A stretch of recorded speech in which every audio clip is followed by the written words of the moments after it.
11 ની અંદર વિદ્યાર્થી મિત્રો આપણે આગળ વધીએ તો દાખલા નંબર છે 16 સોરી 15 નો છે સ્વાધ્યાયનો 15મો દાખલો છે.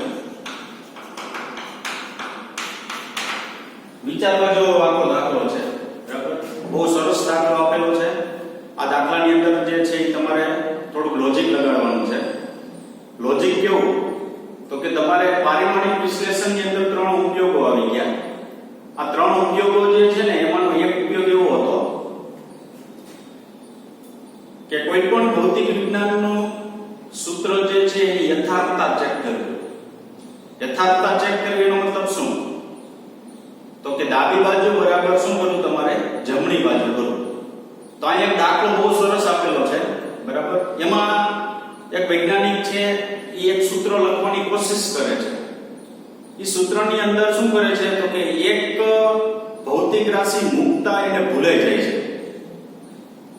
એ ભૌતિક રાશિ આપણે મૂકવાની છે કે આપણે કયા જગ્યાએ જો ભૌતિક રાશિ આપણે મૂકી, કઈ જગ્યાએ જો આપણે એ ભૌતિક રાશિ આપણે મૂકીએ તો આ સૂત્ર જે છે પારિમાણિક દ્રષ્ટિએ યથાર્થ થશે. અત્યારે જે સૂત્ર આપણે રકમની અંદર આપેલું છે ખોટું છે ને આપણે લખવાનું કેવું છે ટૂંકમાં સાચું સૂત્ર લખવાનું છે. ખ્યાલ એવો વિદ્યાર્થી મિત્રો? આ ખાસ નોંધ લેજો, આપણે સૂત્ર ખોટું આપેલું છે, આપણે કેવું લખવાનું છે સાચું સૂત્ર. જોઈએ રકમ શું આપેલી છે. એક વિદ્યાર્થી ભૌતિક વિજ્ઞાનમાં પ્રચલિત એવા કોઈ કણના ચલિત દળ સ્મોલ m અને સ્થિર દળ m0. ચલિત દળ એટલે શું? તો કે સમય સાથે તેના દળના મૂલ્યમાં ફેરફાર થતો હોય ચલિત દળ કહેવાય. ઈ ફેરફાર થાય કે ન થાય આપણે એમ જોવાનું. દળ છે એટલે આપણે ડાયરેક્ટ લાઈટ કરી દેવી, પારિમાણિક સૂત્ર એમ બનાવો. સ્થિર દળ કીધું હોય, ચલિત દળ કીધું, જે કીધું બરાબર. આપણે સ્થાનાંતર કે વેગ કે આપણે શું કહીએ, સોરી સ્થાનાંતર કે આપણે અંતર કે બરાબર, અથવા કાપેલું અંતર કે બધામાં આપણે શું લઈએ છીએ મીટર લઈએ છીએ.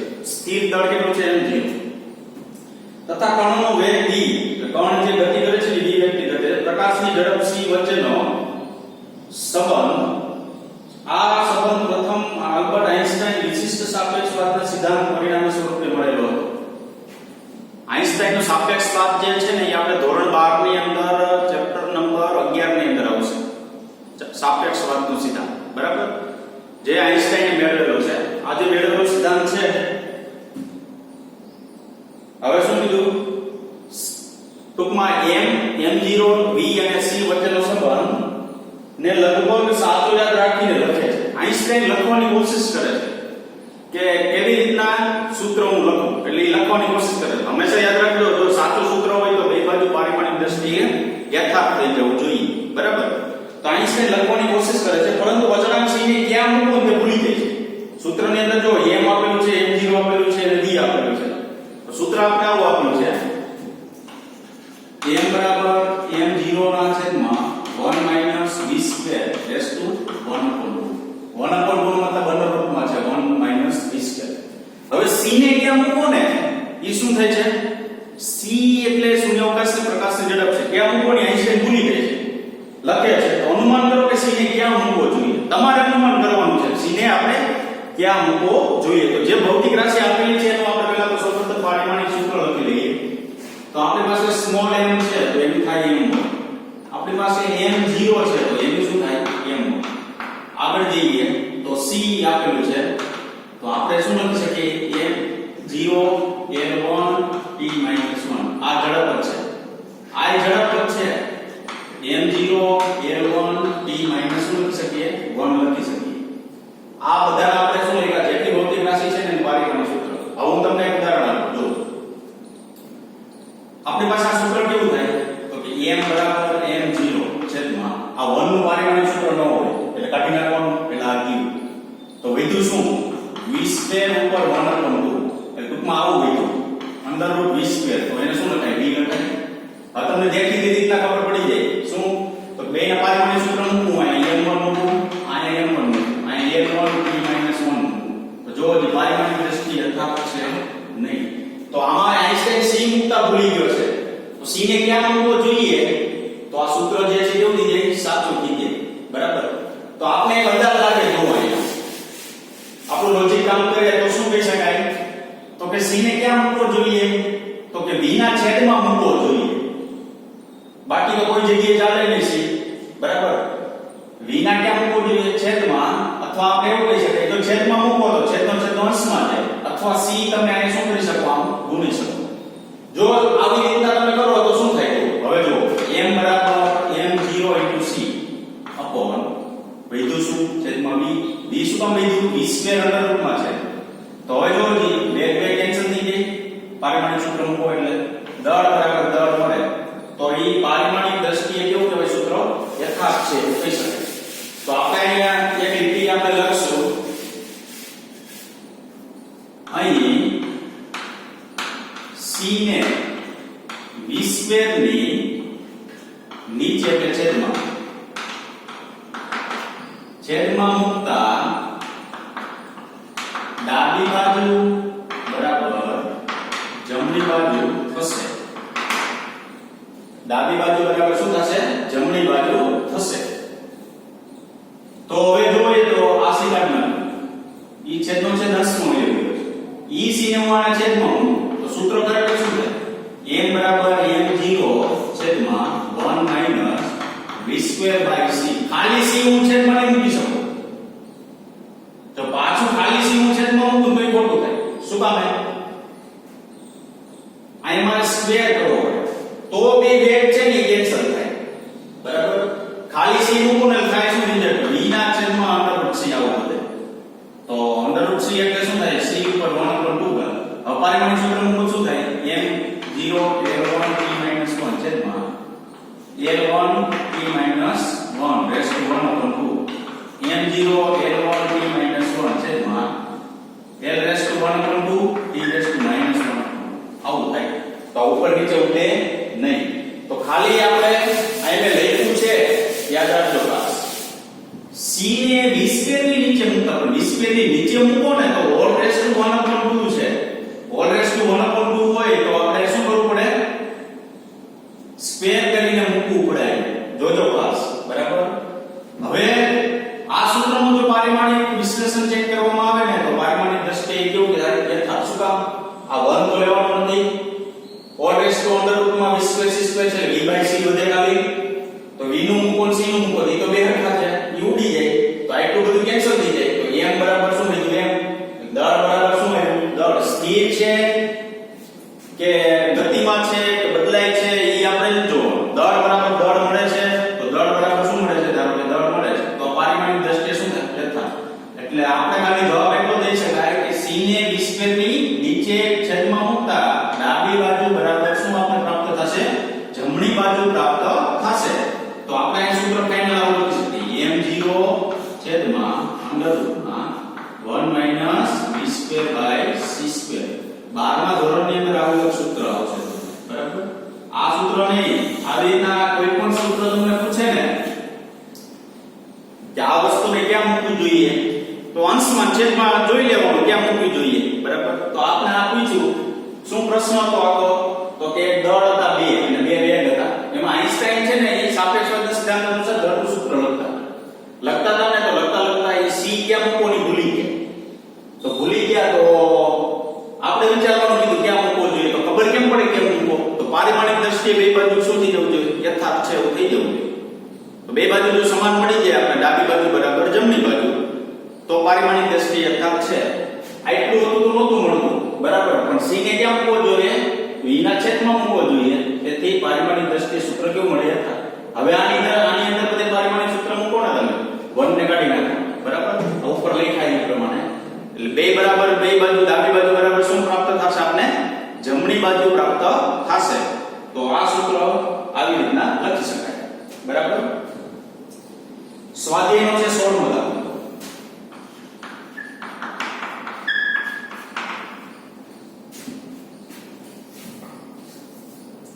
પરમાણ્વીય માત્રમની લંબાઈનો સુવિધાજનક એકમ એંગસ્ટ્રોમ છે કોઈ પણ પરમાણુ કે અણુ માપવામાં આવે છે ને ત્યારે એને એંગસ્ટ્રોમ અથવા નેનોમીટરમાં માપવામાં આવે છે એંગસ્ટ્રોમ તમે 10મા ધોરણમાં ભણી ગયા 10⁻10 મીટર 1 એંગસ્ટ્રોમ બરાબર એટલે લખ્યું છે ને દ્વારા દર્શાવાય છે હાઇડ્રોજન પરમાણુનો વિસ્તાર હવે એક વસ્તુ ધ્યાનમાં રાખજો ખાસ વિસ્તાર લખ્યો હોય અને કોઈ જગ્યાએ પરિમાણ લખ્યું, વિસ્તાર લખ્યો હોય એટલે હાઇડ્રોજન પરમાણુની ત્રિજ્યા આપેલી હોય, પરિમાણ લખ્યું હોય એટલે હાઇડ્રોજન પરમાણુનો શું આપેલો હોય? વ્યાસ આપેલો. આ એક ખાસ નોંધ લેજો, બરાબર? ભૂલ ન થવી જોઈએ, કારણ કે આમાં વિદ્યાર્થી મિત્રો આમાં કદ મેળવવાનું છે. કદમાં આપણે કોઈ અણુ કે પરમાણુ હોય ને એના ગોળો ધારીએ છીએ આપણે, તો એનું કદનું સૂત્ર 4/3 pi r ક્યુબ થશે. r એટલે ત્રિજ્યા થાય, બરાબર? તમે જો પરિમાણ આપ્યું હોય, 1 એંગસ્ટ્રોમ આપેલું હોય ધારો, બરાબર, તો તમે ડાયરેક્ટ શું કીધું? r બરાબર 1 એંગસ્ટ્રોમ. જવાબ ખોટો થાય. શું કામ? તો કે તમે તો ત્રિજ્યાની જગ્યાએ વ્યાસ મૂકી દીધો, પણ ખરેખર શું મૂકવાનું છે? આનું અડધું વ્યાસ છે એના કરતા ત્રિજ્યા અડધી હોય, 0. કેટલું મૂકવું પડે? 5 એંગસ્ટ્રોમ. ત્યારે આવા વિસ્તાર મળે. યાદ રાખવાનું, વિસ્તાર એટલે ત્રિજ્યા થશે, પરિમાણ એટલે શું થશે? વ્યાસ થશે. શબ્દ ઉપર ખાસ ધ્યાન રાખજો, બરાબર? એવું લાગે તો આપણે ટેક્સ્ટ બુક ની અંદર જે રકમ છે ને તેની નીચે એક અંડરલાઈન કરી નાખો, બરાબર? શું કીધું છે? હાઇડ્રોજન પરમાણુનો વિસ્તાર 0.5 એંગસ્ટ્રોમ છે, તો 1 મોલ હાઇડ્રોજન પરમાણુનું આણ્વિક કદ મીટર ક્યુબમાં કેટલું થશે? 1 મોલ તમારે હાઇડ્રોજન પરમાણુ લેવાનો છે, બરાબર? 1 મોલ હાઇડ્રોજન પરમાણુ લ્યો ને એનું આણ્વિક કદ એટલે અણુઓનું કદ કુલ કેટલું થશે એ મેળવવાનું. તો સૌપ્રથમ આપણે અહીં લખી શકીએ હાઇડ્રોજન પરમાણુનું કદ. કદ એટલે કેપિટલ શું દર્શાવે? v. તો અહીં લખાય 4/3 pi r ક્યુબ. આ સૂત્ર ક્યાંથી? તો કે અણુ પરમાણુ કોઈ હોય ને તે નાના એવા ગોળા સ્વરૂપે ધારવામાં આવે છે. તો ગોળા સ્વરૂપે જો ધારવામાં આવે ને તો એનું કદ તમે 4/3 pi r ક્યુબ લખી શકો. તો v બરાબર આપણે શું પ્રાપ્ત થશે? 4/3 pi એટલે 3 પર લખી શકાય 14. ત્રિજ્યા જો શું એનું પરિમાણ આવ્યું છે? વિસ્તાર આપેલો છે એટલે આ 0.5 એંગસ્ટ્રોમ છે. 1 એંગસ્ટ્રોમ એટલે 10 ની માઈનસ કેટલી થાય? 10 ઘાત. એની કેટલી ઘાત થાય? 3 ઘાત. આનું જો સાદુરૂપ આપવામાં આવે તો 0.52 ગુણ્યા 10 ની માઈનસ 30 ઘાત. 0.52 ગુણ્યા 10 ની માઈનસ 30 ઘાત મીટર ક્યુબ મળશે. હવે જો તો 5 પછી પોઈન્ટ લેવો છે તો 5 પોઈન્ટ મારે 2 લેવો છે. 0.5 હું અહીંયા પોઈન્ટ લઉં એટલે વેલ્યુ વધે ઘટે? વેલ્યુ વધે, કારણ કે 0.5 માંથી 5.5 કરીએ એટલે 5 મોટા, 0.5 નાના. 5.5 કરીએ વેલ્યુ વધે તો ઘાત શું થાય? ઘટે. વેલ્યુ વધે ઘાત ઘટે તો એક ઘાત ઘટાડો -31 ઘાત મીટર ક્યુબ. આ શું મળ્યું આપણે? એનું કદ મળશે, બરાબર? આગળ જોઈએ તો 1 મોલ હાઇડ્રોજનમાં 6.023 ગુણ્યા 10 ની 23 ઘાત પરમાણુઓ હોય છે. તમારે 9મા ધોરણ 10મા ધોરણની અંદર આવી ગયું કે કોઈ પણ 1 મોલ હાઇડ્રોજન નહીં, સોડિયમ લ્યો,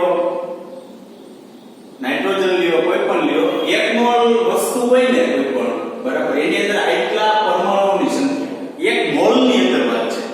આખો જથ્થો લ્યો એમ નહીં, તમારે કેટલું લેવાનું? 1 મોલ લો. કેમિસ્ટ્રી જો તમારે આ ન લેવો હોય તો આ એવો કેન્દ્ર કહેવાય, બરાબર?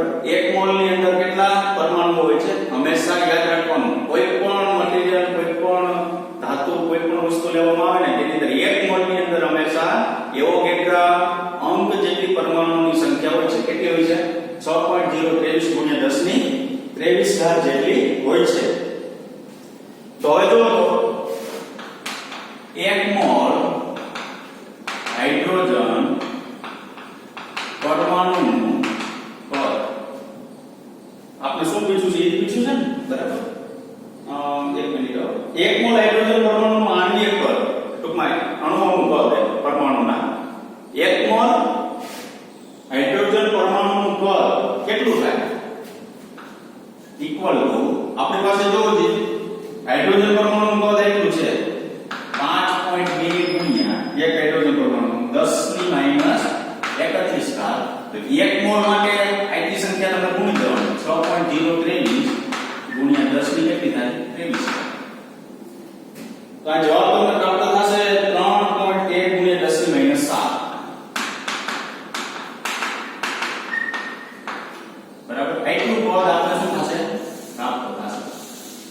મોલ હાઇડ્રોજનમાં મેળવવાનું કીધું છે તો 1 મોલ હાઇડ્રોજન છે એની અંદર પરમાણુ સંખ્યા મેળવવી પડે ને બરાબર તો આપણી પાસે હાઇડ્રોજન પરમાણુનું કદ એટલું છે ત્રિજ્યા પ્રમાણે એક હાઇડ્રોજન પરમાણુનું કદ એટલું મળે તો 1 મોલ હાઇડ્રોજન પરમાણુનું કુલ કદ કેટલું બરાબર તો આપણે ત્રિરાશી લખી શકાય શું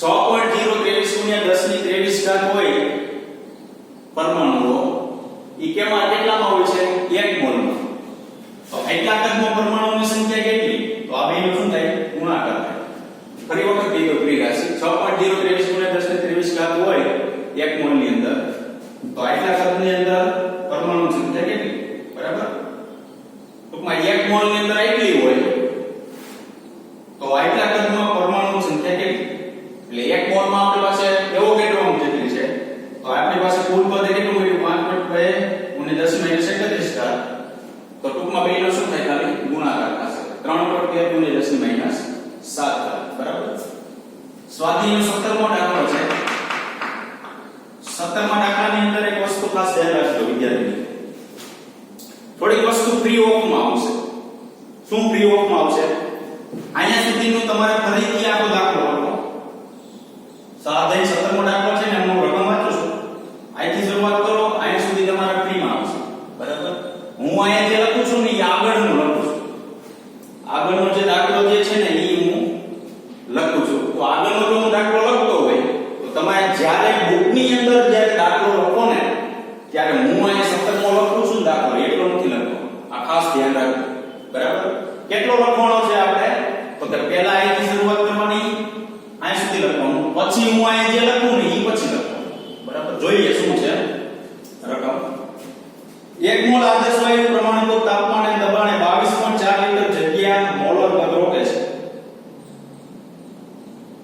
1 મોલ આદર્શ વાયુ પ્રમાણભૂત તાપમાને આદર્શ વાયુ પ્રમાણભૂત તાપમાન આવું બધું તમારે કેમિસ્ટ્રી ની અંદર આવશે બરાબર કેટલું પદ રોકે છે તાપમાન દબાણે 22.4 લિટર જેટલી જગ્યા રોકે છે બરાબર હવે શું કીધું આગળ તો 1 મોલ હાઇડ્રોજન વાયુ માટે મોલર પદ અને પરમાણુ કદનો ગુણોત્તર શું થશે 1 મોલ હાઇડ્રોજન વાયુ માટે મોલર પદ અને પરમાણુ કદ તો મોલર પદ જે છે ને ઈ આપણે કેમ આપેલું છે રકમ આપેલું છે 22.4 લિટર પરમાણુ પદ જે છે ને 1 મોલ હાઇડ્રોજન માટે ઈ આપણે અહીંયા મેળવેલું છે તો પાછા આ પ્રોસેસ આખી કરવી પડે બરાબર પછી આગળ શું કીધું શા માટે આ ગુણોત્તર ઘણો મોટો છે નીચે આપણે જવાબ લખવાનો છે એનો ગુણોત્તર જે છે આપણે શું કામે મોટો મળે છે તે પછી શું કીધું હાઇડ્રોજન અણુનું પરિમાણ 1 એંગસ્ટ્રોમ મળ્યું જો પરિમાણ મેં અહીંયા લખ્યું વિસ્તાર એટલે ત્રિજ્યા પરિમાણ એટલે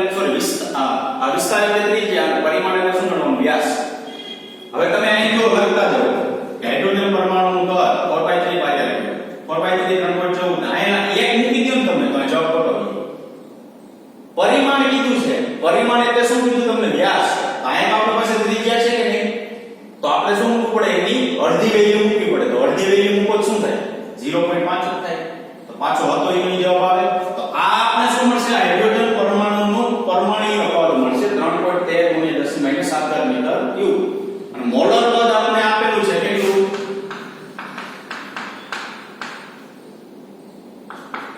22.4 લિટર યાદ રાખજો લીટરમાં આપણે કિંમત મૂકવાની લીટર ને મીટરમાં ફેરવશો ને એટલે 10 - 3 મીટર ક્યુબ થશે આ યાદ રાખવાનું બરાબર જો ન આવ્યું હોય તો આવી જશે ઓટોમેટિક આગળ કારણ કે આ દાખલા જે છે ચેપ્ટર ને લગતા ખૂબ ઓછા છે સાવ અલગ પ્રકારના વધારે દાખલાઓ આપણે આ ચેપ્ટર ની અંદર આપેલા છે બરાબર નવા લોજિક લગાડવાના તો મોલર પદ બરાબર 22.4 લિટર છે તો 22.4 × 10 - 3 મીટર ક્યુબ તો લીટર છે એટલે કેમાં ફેરવી દઈશું આપણે મીટર ક્યુબમાં બરાબર હવે શું કરશું આગળ જઈએ તો આપણે શું પૂછ્યું છે તો કે હવે મોલર પદ છેદમાં પરમાણુનું પદ ચાલો મોલર પદ 22.4 × 10 - 3 છેદમાં પરમાણુનું પદ અહીં 3.13 10 - 7 આનો જવાબ આપણે મળશે 7.15 × 10 ની 4 ઘાત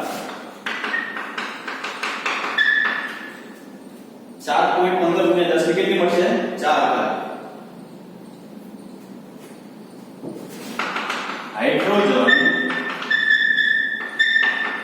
વાયુ સ્વરૂપે હોવાથી તેનો ગુણોત્તર ખૂબ જ મોટો મળશે। છેલ્લે એક પ્રશ્ન પૂછ્યો છે આપણે, શા માટે આ ગુણોત્તર ખૂબ મોટો છે? હાઇડ્રોજન છે ને એ હંમેશા વાયુ સ્વરૂપે હોય છે, તો હાઇડ્રોજન જો વાયુ સ્વરૂપે હોય બરાબર તો ગુણોત્તર શું કામ મોટો? તો કે વાયુના અણુઓ જે છે ને અસ્તવ્યસ્ત ગતિ કરતા હોય બરાબર, એને કોઈ પાત્રની અંદર નાખો તો એનું કદ ફિક્સ થાય। ધારો કે હાઇડ્રોજન છે એ આપણે ડબ્બામાં નાખી દઈએ બરાબર, તો એ ડબ્બા જેટલું એ કદમાં છે એવું કહેવાય, પણ વાયુ છે ને એટલે અસ્તવ્યસ્ત ગતિ કરતા હોય છે, તો અસ્તવ્યસ્ત ગતિ કરતા હોય તો એનું કદ જે છે ખૂબ જ કેવું હોય છે, મોટું હોય છે। તેથી હાઇડ્રોજન વાયુ સ્વરૂપે હોવાથી તેનો ગુણોત્તર ખૂબ જ મોટો મળશે। એટલું છે, આપણે શું કરી દેવાનું, લખી નાખવાનું બરાબર। અહીંયા આપણે શું કરવાનું, હું આ પાછું એક વખત કહી દઉં છું તમને,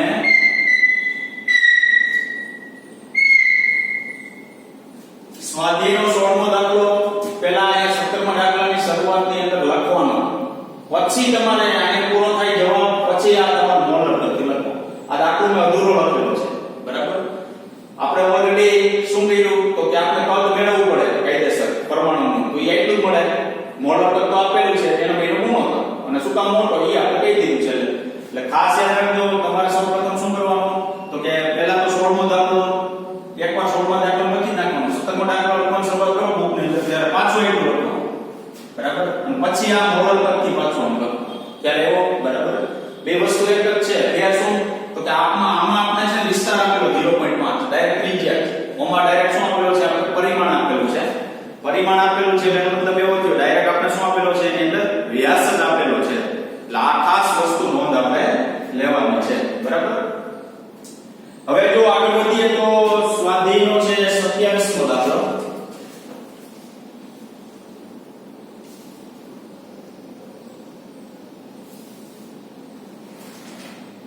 સોડિયમ પરમાણુની આની જેવો છે બરાબર, હાઇડ્રોજનની જગ્યાએ શું છે સોડિયમ।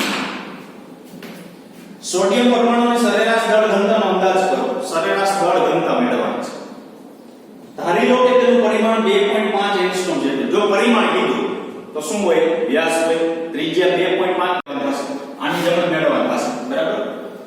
એવોગેડ્રો અંક અને સોડિયમ પરમાણુ ઘનતા જાણીતા મૂલ્યનો ઉપયોગ કરો, જો એવોગેડ્રો અંક અહીં જો 6.03 × 1023 ગ્રામ, સોડિયમ પરમાણુનું દળ કેટલું 23 ગ્રામ, ખાલી યાદ રાખો, તમે આ સોડિયમ લખો ને એની ઉપર 23 લખી શકાય બરાબર। ન ખબર હોય તો યાદ રાખજો, તમે કેમિસ્ટ્રીની અંદર આવી જશે સોડિયમ પરમાણુ દળ 23 ગ્રામ। સોડિયમના સ્ફટિક સ્વરૂપની ઘનતા 970 કિલોગ્રામ પર મીટર ક્યુબ સાથેની સરખામણી લો, જે પેલા ઘનતા મેળવી લો બરાબર, સોરી કદ મળે છે, દળ આપણે 23 ગ્રામ લેવાનું, આ કદ મળે છે આપણે, દળ આપણે 23 ગ્રામ લેવાનું, એટલે દળના છેદમાં કદ ઘનતા મળે એ બે શું કરવાનું, સરખામણી કરવાની। શું બંને ઘનતાનું માન સમાન ક્રમનું છે? જો અહીંયા એક વસ્તુ યાદ રાખજો, પાછળ જે જવાબ આપેલો છે આ બુકની અંદર એ ખોટો આપેલો છે, આપણે અહીં જે મેળવશું એ સાચો જવાબ મેળવશું બરાબર, એટલે કોઈ પાછળ બુકની અંદર કોઈ જવાબ જોતા હોય તો એ ધ્યાનમાં લેવાનો નથી। હવે સરખામણી કરશો ને એટલે 14600 ની આજુબાજુ મળે છે ને આ 970 આપેલ એટલે 1000 ની આજુબાજુ, એટલે એપ્રોક્સિમેટલી એટલો ગાળો જોઈએ છે ને આપણે અવગણી શકીએ, 4600 970 ઘનતા બરાબર, તો અવગણી શકીએ તો એનો મતલબ એવો થયો કે આપણે સમાન ક્રમનું મૂલ્ય કહેશું કે આ જે છે એ કેવા ક્રમનું મૂલ્ય છે, લગભગ સમાન ક્રમનું મૂલ્ય છે બરાબર। તો જો આ શા માટે તમને કીધું, આ તો શા માટે એટલે કીધું કે ઘન પદાર્થ હોય ને તો તેની અંદર કોઈ પણ અણુઓ છે ને એ વધુ ગીચતાથી આમ જોડાયેલા હોય છે, વાયુ હોય તો જુદા જુદા હોય છે, તો પ્રવાહી હોય તો એનાથી જુદા। તમને ખબર હશે કે ઘન પદાર્થની અંદર બે અણુઓ વચ્ચેનું અંતર ખૂબ જ ઓછું હોય છે, એના કરતા પ્રવાહી થોડું વધારે હોય છે અને એના કરતા વાયુમાં ખૂબ જ વધારે હોય છે બરાબર। તો શા માટે ઘનતા નજીકની મળે છે સ્ફટિકની અને સિંગલની? કારણ કે તમને સ્ફટિક એક લેવાનો અને સિંગલ અણુઓ માટેની ઘનતા લેવાની બરાબર। શું કામ નજીક મળે છે તો કે અણુઓ ઘન પદાર્થની અંદર ખૂબ જ ગીચોગીચ જોડાયેલા હોય છે, આપણે કે લખશું નહીં અહીંયા, હું તમને સમજાવી દઉં બરાબર। ખૂબ જ કેવા જોડાયેલા હોય છે, ગીચોગીચ જોડાયેલા એટલે તો કે એની ઘનતા જે છે એ એકબીજાની કેવી આવે છે નજીકની આવે છે બરાબર તો આપણે શરૂઆત કરીએ આની જેમ જ લેવાનું જો હાઇડ્રોજનની જગ્યાએ લેવાનું સોડિયમ તો સોડિયમ પરમાણુ પર V બરાબર 4/3 પાઈ આટલું લખાય Q 4/3 પાઈ એટલે 3 પર કેટલા લખાય 14 ચાલો આ 2.25 આપેલું છે એટલે એના અડધા પરિમાણ છે 1.25 એંગસ્ટ્રોમ એટલે -10 ની ઘન તો આનો જવાબ આપણને પ્રાપ્ત થશે 8.17 ગુણ્યા 10 ની -30 ઘાત મીટર ક્યુબ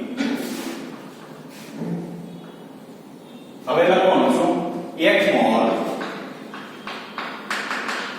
સોડિયમમાં 6.023 ગુણ્યા 10 ની 23 ઘાત પરમાણુઓ હોય છે તો 1 મોલ સોડિયમ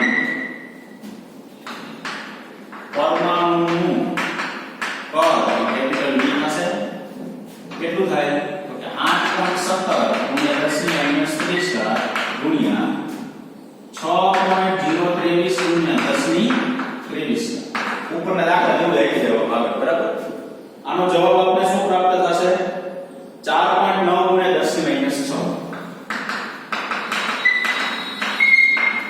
હવે આપણે શું મેળવવાની ઘનતા રો બરાબર દર m ના છેદમાં કદ કેપિટલ V સોડિયમ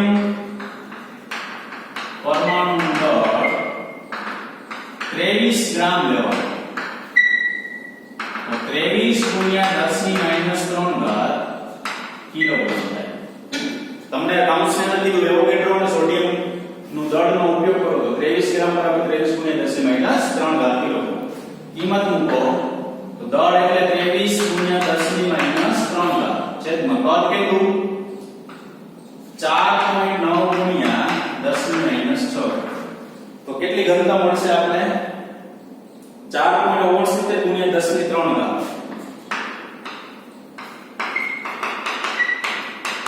કિલોગ્રામ પર મીટર ક્યુબ આ ઘનતા આ સોડિયમની ઘનતા મળે છે સ્ફટિક સાથે સરખાવ સ્ફટિકની 970 એપ્રોક્સિમેટલી અહીંયા